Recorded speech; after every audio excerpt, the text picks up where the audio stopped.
Olá, vamos falar um pouquinho com vocês sobre câncer do colo uterino, dentro aí do programa do curso da disciplina de ginecologia. O câncer do colo do útero é a quarta causa mais comum de câncer em mulheres, é a neoplasia mais comum do trato genital inferior, nos países em desenvolvimento, e em nosso meio ainda é uma doença com uma prevalência muito significativa. Estimam-se cerca de entre 15 e 20 mil casos ano no Brasil. É uma doença que está claramente relacionada aos subtipos HPV de alto risco, o 16 e o 18, e os dois subtipos histológicos mais comuns são o adenocarcinoma e o carcinoma de células escamosas. Em primeiro lugar, o carcinoma de células escamosas, mais ou menos aí uns 70, 80% dos casos, e uns 10% de adenocarcinoma. Essa tabela é uma tabela do Instituto Nacional do Câncer, de estimativa, já tem ela para 2020. É alguma coisa em torno de entre 15 e 20 mil casos de câncer de colo do útero por ano. Né? Depois do câncer de mama e do câncer de cólon em reto, é a causa de câncer mais comum em mulheres aqui no nosso meio. Ele está muito próximo do câncer de vias aéreas, traqueia, bronco e pulmão. Quando se agrupam esses casos, os dados são muito semelhantes. Então, ele está ali entre terceira e quarta neoplasia mais comum no Brasil. Os fatores de risco para câncer do colo do útero são os fatores de risco para infecção pelo papilomavírus, né? Então, início precoce da atividade sexual, maior número de parceiros sexuais, uma história de infecções sexualmente transmissíveis associadas, a doença vulvar por HPV e imunodeficiência. E dentre as causas de imunodeficiência, em grande número aqui, a AIDS, né? O HIV positivo. As pacientes com imunodeficiência por HIV têm um risco muito maior de câncer do colo uterino. É importante destacar o tabagismo como um cofator importante na presença de infecção pelo HPV de sorotipos oncogênicos. O tabagismo associado duplica o risco de câncer de colo do útero. O processo de carcinogênese cervical é um processo de carcinogênese clássica, em que há um insulto oncogênico na camada basal do epitélio, a transformação e criação de um clone celular neoplásico que vai se dividir, progredir, né? Então você tem um processo aí de transformação carcinogênica e esse processo ele vai se estendendo para as camadas mais superiores do epitélio. Então, lesões da camada basal, geralmente lesões ainda pré-malignas, que vão se transformando, ocupando maior parte da espessura do epitélio. Quando a lesão atinge toda a espessura do epitélio, a gente tem um carcinoma in situ. E a invasão da membrana basal, o extravasamento da neoplasia pela membrana basal e a fixação de ninhos celulares neoplásicos no estroma tem um carcinoma invasivo. Então, é um modelo clássico de carcinogênese epitelial. A apresentação clínica do câncer do colo uterino é uma apresentação pobre, né? Em fases iniciais da doença, a doença é assintomática. A gente só vai ter sintomas se a lesão já tiver um volume razoável, com uma formação exofítica no colo uterino, e aí são presentes uma secreção, uma leucorreia, geralmente serossanguínea ou purulenta, com odor fétido devido à necrose tumoral, e é muito frequente nessa fase a sinusorragia, né, o sangramento pós-coito. À medida que a doença progride e invade estruturas vizinhas, os paramétros, os ligamentos de fixação do útero, a pelve óssea e eventualmente o ureter, você vai ter aí também a dor como um sintoma importante, edema de membro inferior, dor ciática e uropatia obstrutiva com seus sinais característicos. Bom, o estadiamento do câncer do colo uterino, habitualmente o estadiamento é clínico, através do exame especular, a visualização do colo, da parede vaginal, o toque vaginal e o toque retal combinado.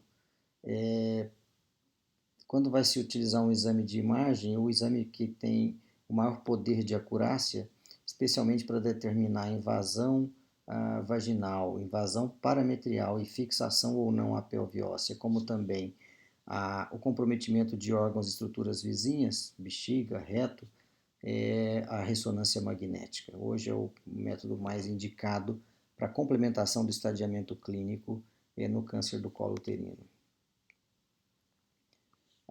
O estadiamento do câncer do colo uterino pela FIGO ele é dividido em 4 estadios, de 1 a 4. O estadio 1 é a doença restrita ao colo do útero, o estadio 2 a doença sai do colo do útero, compromete o terço superior da vagina ou os paramétrios sem fixação à pelve óssea, o estadio 3 a lesão atinge o terço inferior da vagina ou a pelve óssea, e o estadio 4 é aquele estadio em que a gente tem comprometimento metastático. O estadio 4 é dividido em 4A, quando se compromete órgãos adjacentes ao colo uterino, a bexiga e o reto, e o 4B quando a lesão aparece em órgãos à distância. E aí as metástases mais comuns são do fígado e dos pulmões. Eu quero discutir com vocês em mais detalhes os estadios iniciais que têm uma maior complexidade nessa subdivisão do estadiamento. O estadio 1, doença restrita ao colo do útero, é dividido em estadio 1A e 1B. O estadio 1A, por sua vez, é dividido em estadio 1A1, em que ocorre invasão de até 3 milímetros de profundidade e 7 milímetros de extensão.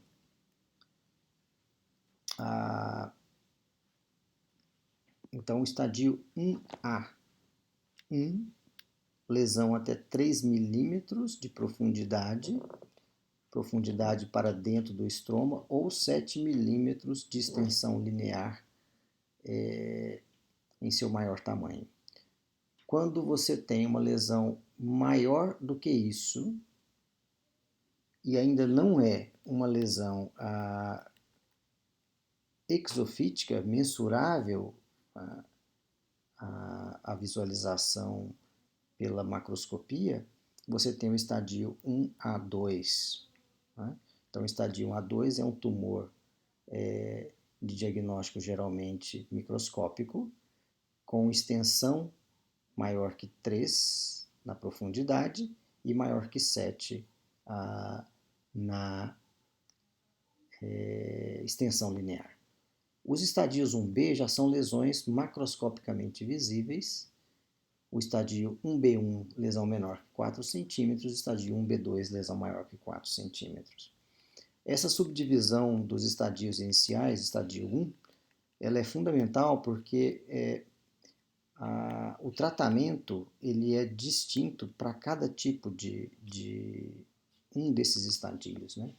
O estadio 1A1, lesão menor que 3 milímetros em profundidade ou 7 milímetros em extensão linear, permite um tratamento cirúrgico conservador, apenas com a exérese da lesão com margem de segurança, o processo que antigamente era chamado de conização e hoje se faz com o bisturi de alta frequência, à semelhança do que se faz para as lesões precursoras do câncer do colo uterino, como por exemplo uma lesão de alto grau ou carcinoma in situ.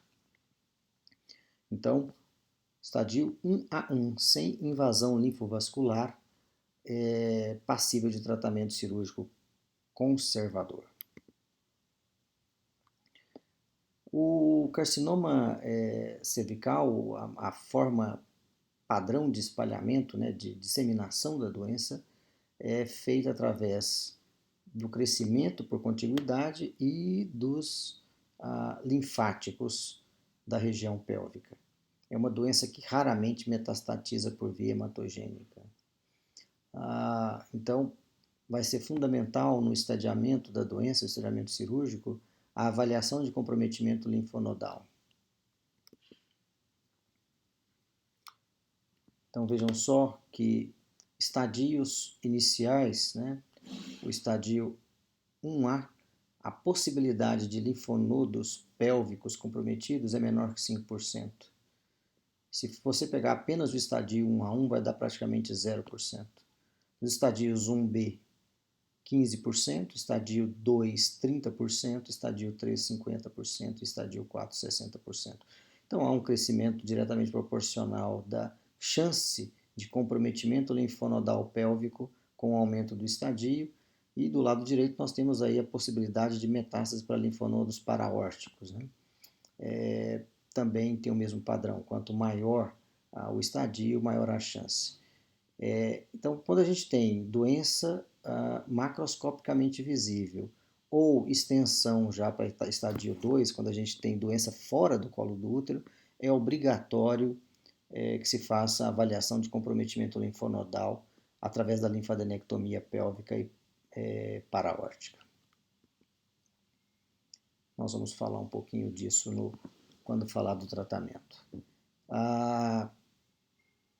Aqui uma tabela que mede a possibilidade de sobrevida em 5 anos por estadio.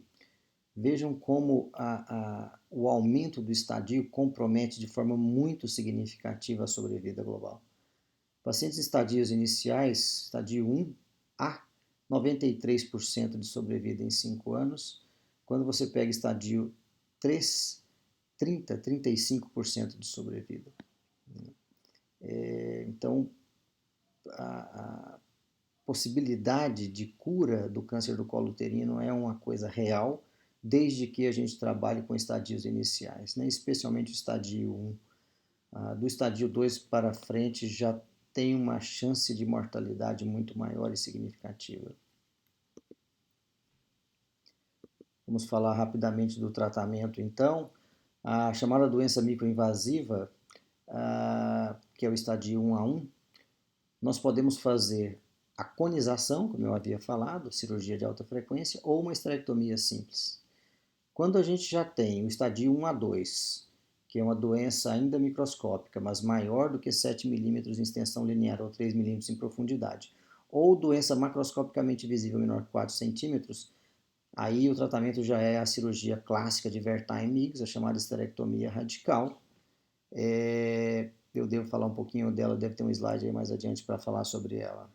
A cirurgia radical então está indicada em doença mais avançada, tanto no estadio 1A2 quanto no estadio 1B, e para doenças ainda mais avançadas, chamado bulk carcinoma, uma doença macroscopicamente visível, maior que 4 centímetros, restrita ainda ao colo uterino, já não é mais indicada como tratamento inicial a conduta cirúrgica, né?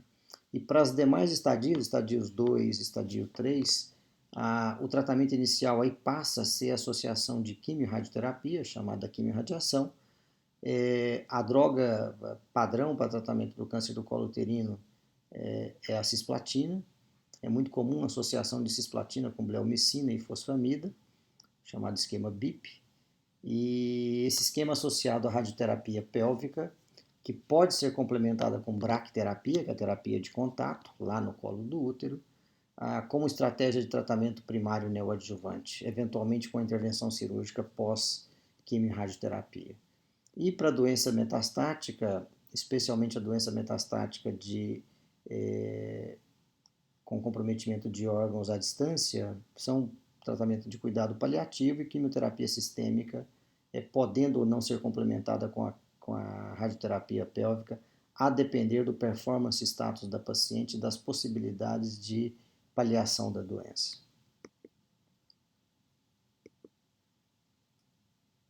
Então, esse quadro sumariza as opções cirúrgicas no câncer do colo uterino inicial.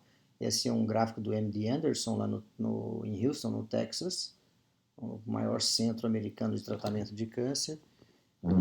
O estadio 1A1 a gente pode fazer esterectomia simples ou conização cervical, especialmente quando se pensa em preservação da fertilidade. Os estadios 1A2 e 1B1, a esterectomia radical com linfadenectomia pélvica, cirurgia de Wertheim-Miggs. Existem diferentes tipos de esterectomia radical. Eu vou aqui citar as duas mais comuns, que são a esterectomia extrafacial simples, que é essa primeira linha pontilhada rente ao corpo do útero, em que se remove apenas o útero, sem a remoção das estruturas vizinhas. A esterectomia radical, além da remoção do útero, se removem os ligamentos de fixação do útero à pelve óssea. É a chamada esterectomia radical ou cirurgia de Wertheim-Meigs. Aqui, a amplitude da cirurgia é muito maior, né? E se remove também o terço superior da vagina. A esterectomia radical é dividida em tipo 1, 2 e 3. A gente tinha mostrado aqui a esterectomia radical do tipo 2 e a do tipo 3. A distinção é a extensão da ressecção dos ligamentos parametriais. Quando essa ressecção é feita rente à pelve óssea, é a esterectomia do tipo 3. Quando ela é feita a meio caminho entre o colo uterino e a pelve óssea, é a esterectomia radical do tipo 2. Aqui são os dois estudos, ou publicações, melhor dizendo, que explicam essa classificação.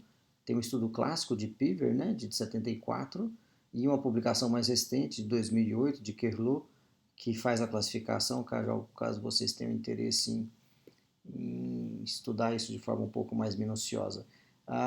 Importante aqui, para nível de graduação, é entender que a esterectomia radical é uma esterectomia que, além da retirada do útero, ela vai retirar os ligamentos de fixação do útero à pelve óssea. E é complementada, no caso do câncer do colo uterino, com a linfadenectomia pélvica e paraórtica. Existe uma tendência em cirurgia oncológica, em cirurgia ginecológica também, para procedimentos menos invasivos, e hoje já é disponível aqui em nosso meio, aqui no Brasil, tanto a cirurgia laparoscópica quanto a cirurgia robótica para câncer do colo uterino, né? Essa é uma publicação do New England Journal of Medicine, que compara a cirurgia aberta com as cirurgias minimamente invasivas e mostra que não há diferença em termos de sobrevida global em 5 anos com os dois tipos de tratamento. Os resultados são muito semelhantes, há uma pequena diferença visual no gráfico, mas quando se faz a análise estatística refinada, não há prejuízo em se fazer a cirurgia minimamente invasiva.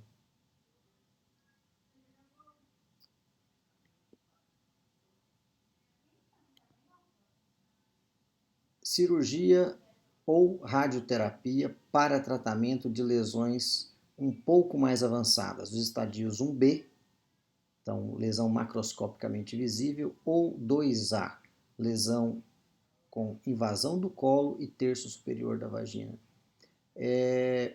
A sobrevida, quando se compara radioterapia ou cirurgia, é muito semelhante, né? Os resultados são muito, muito, muito parecidos.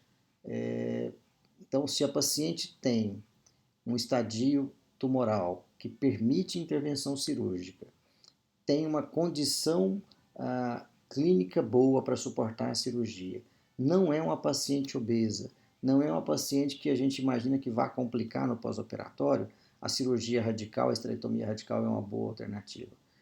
Em caso contrário, a radioterapia também é uma excelente opção como terapia exclusiva para o câncer do colo uterino, nesses estadios, né?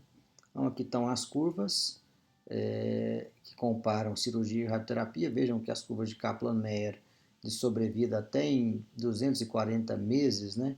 Isso dá 20 anos, são superponíveis, quer dizer, os resultados são semelhantes, com a exceção do adenocarcinoma. No adenocarcinoma, a radioterapia tem um papel menor. Ou seja, no caso de adenocarcinoma, a estratégia cirúrgica para os estadios 1B e 2A é superior do ponto de vista estatístico, quando se avalia a sobrevida global, do que a radioterapia. Então, é melhor fazer cirurgia do que fazer radioterapia. Esse é um detalhe importante, reforço isso, quando se compara cirurgia versus radioterapia.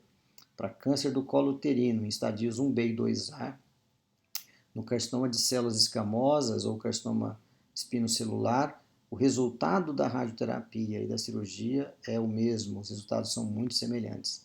Porém, quando a gente está tratando um adenocarcinoma, a cirurgia é nitidamente superior à radioterapia.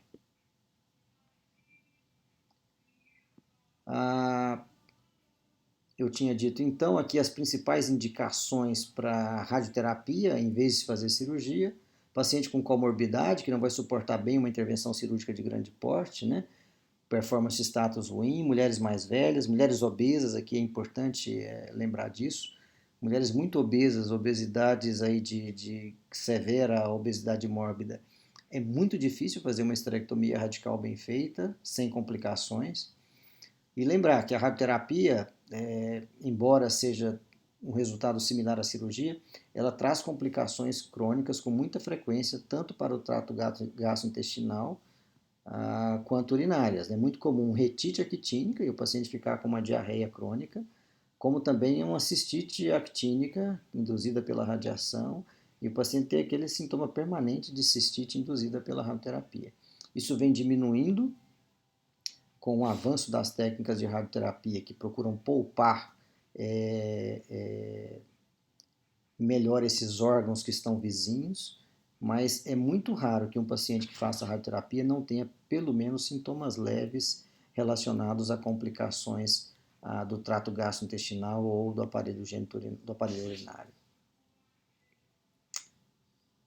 Uma outra pergunta é, se eu faço a esterectomia radical, eu preciso irradiar depois? Há um grupo de pacientes que se beneficia de radioterapia, mesmo tendo submetido a cirurgia radical com sucesso. São aquelas pacientes que têm envolvimento linfonodal ou nítido envolvimento parametrial. E, eventualmente, paciente que na cirurgia você não conseguiu obter margens livres de infiltração neoplásica. Essas pacientes elas se beneficiam do tratamento radioterápico pós-esterectomia radical. Para pacientes com risco intermediário, esse resultado já é mais controverso e existem os chamados critérios de Sedles. Isso aqui é uma coisa, um pouco mais, vamos dizer, para o especialista, né? Mas esse estudo ele fez uma avaliação randomizada de pacientes com pelo menos pelo menos 2 desses fatores de risco, que são mais de 1/3 de invasão estromal, invasão dos capilares linfáticos e um tumor maior que 4 centímetros. Nesses casos, as pacientes têm benefício com a radioterapia pós-operatória. Aqui a comparação de fazer ou não fazer radioterapia. Percebam que quem faz radioterapia tem uma sobrevida global em 5 anos melhor do que quem não faz. A curva de cima é melhor do que a curva de baixo. E acho que a gente deve estar terminando o tratamento da chamada doença localmente avançada. E a gente considera a doença localmente avançada a doença que já é um estadio 1B2, ou seja, tumor macroscopicamente visível maior que 4 centímetros. Isso também é chamado de bulky carcinoma, até o estadio 4A. Então, todos os estadios acima de 1B2 são chamados de doença localmente avançada e, nesse caso, a cirurgia não é mais a estratégia inicial de tratamento, nem tampouco a radioterapia isolada a princípio. O tratamento primário nesses casos é o tratamento com quimioterapia neoadjuvante associado à radioterapia. É o que se chama de quimiorradiação. Algumas drogas utilizadas na quimioterapia sensibilizam a neoplasia à ação da radioterapia. Então aqui há uma estratégia combinada de quimiorradioterapia como tratamento primário do câncer do colo uterino localmente avançado. A radioterapia ela é feita de 2 formas para câncer do colo uterino, chamado radioterapia externa, campos externos de radioterapia, o tratamento padrão de radioterapia, e a chamada radioterapia de contato, ou intracavitária, ou bracterapia, em que fontes de radiação são colocadas através da vagina em contato direto com o colo uterino. O paciente fica com isso alguns dias, 2, 3 dias, internada, e é muito comum que se façam as duas coisas, né? A radioterapia externa e a radioterapia por contato ou braquiterapia. A associação da quimioterapia nesses casos é fundamental para se obter uma maior taxa de resposta, e a droga mais utilizada como droga de referência é a cisplatina. É muito comum a associação de cisplatina com bleomicina e fosfamida, um esquema chamado BIP. Há outros esquemas, isso também não é muito importante saber, mas é fundamental entender que a cisplatina é, entre os quimioterápicos disponíveis, o mais eficiente para tratar isoladamente câncer do colo uterino. Há vários estudos randomizados avaliando a associação de quimiorradioterapia para tratamento de doença localmente avançada. Quando você faz a comparação entre rádio e quimioterapia com radioterapia isolada, essa curva clássica, publicação do New England Journal de 1999, mostrando que a associação de quimio com radioterapia, chamada quimiorradiação, é melhor do que radioterapia isolada. Esse é o tratamento hoje de escolha em câncer do colo uterino localmente avançado.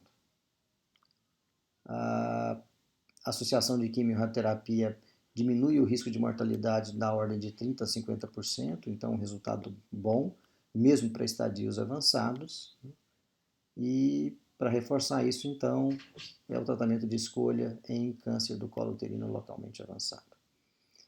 Bom, era isso, deu 26 minutos de aula, uma revisão rápida sobre tratamento, diagnóstico, tratamento, estadiamento, tratamento do câncer do colo, epidemiologia, enrolei aqui, epidemiologia, estadiamento e tratamento do câncer do colo uterino.